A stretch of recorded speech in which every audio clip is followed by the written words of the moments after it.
آج کی یہ ویڈیو کسی پولیٹیکل ٹاپک پر نہیں ہے، بلکہ آج کی یہ ویڈیو ایک کہانی پر مبنی ہے، ایک کہانی جس کو سیریز کا نام دیا گیا ہے، وہ کہانی جو بچپن میں ہمارے دلوں پر راج کرتی تھی۔ اس کہانی کا نام عمران سیریز تھا، وہ سیریز جس کو پڑھنے کے لیے ہم دوپہر میں گھنٹوں دھوپ میں گھنٹوں بیٹھ کر پڑھا کرتے تھے۔ آپ کو یاد ہوگا کہ بچپن میں عمران سیریز کی ہر سٹوری کے اندر کبھی عمران کو اغوا کر لیا جاتا تھا، کبھی اس کو جیل میں بند کر دیا جاتا تھا۔ جب بھی عمران جیل میں جاتا یا دشمن کی قید میں ہوتا تو ایسا لگتا تھا جیسے کہانی اینڈ ہو گئی، ایسے لگتا تھا جیسے یہاں پر کہانی ختم ہو گئی، بس گیم اوور۔ مگر اصل میں کہانی وہاں سے ہی شروع ہوتی تھی۔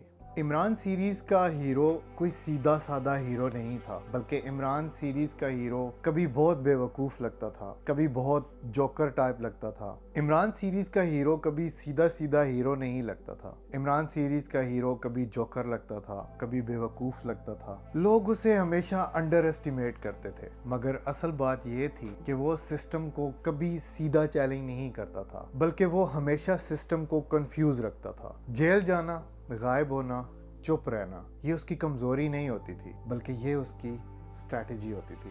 عمران سیریز میں عمران کا جیل جانا کبھی سٹوری کا دی اینڈ نہیں ہوتا تھا، بلکہ یہ ایک سٹیج ہوتی ہے۔ ہیرو جب آزاد ہوتا ہے تو وہ لیڈر ہوتا ہے، لیکن جب وہ جیل میں ہوتا ہے تو وہ سمبل بن جاتا ہے، وہ ایک ایسی کہانی بن جاتا ہے جس کو کبھی بھلایا نہیں جا سکتا۔ عمران سیریز آج بھی ہمارے دلوں میں ایسے ہی ہیں جیسے بچپن میں ہم پڑھا کرتے تھے۔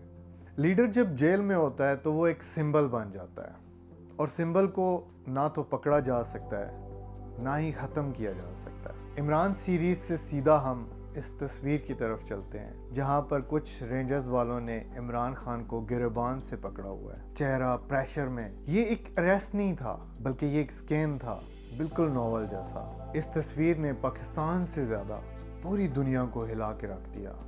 کیوں؟ کیونکہ جب کوئی بول نہیں رہا ہوتا اور ہر جگہ اسی کا ذکر ہو تو پھر سمجھ جاؤ کہ کہانی کا دی اینڈ بالکل بھی نہیں ہے، بلکہ کہانی ابھی زندہ ہے۔ سسٹم رول سے چلتا ہے اور کہانی ایموشن سے چلتی ہے۔ سسٹم آرڈر دیتا ہے اور کہانی یاد بن جاتی ہے۔ سسٹم اگر جیت بھی جائے تو لوگ اسے بھول جاتے ہیں، اور جو کہانی بن جائے وہ ہار کر بھی زندہ رہتا ہے۔ ہسٹری اٹھا کر دیکھ لو، اکثر جیل میں جانے والے لوگ، مجھے یہ تو نہیں پتا کہ پولیٹکس کا انجام کیا ہوگا، میں صرف اتنا کہہ رہا ہوں کہ جب بھی مجھے عمران سیریز یاد آتی ہے میں کہتا ہوں تو ہیرو تب زیادہ ڈینجرس ہو جاتا ہے جب وہ چپ ہوتا ہے، جب اسے خاموش کر دیا جاتا ہے، اور آج بہت زیادہ خاموشی ہے۔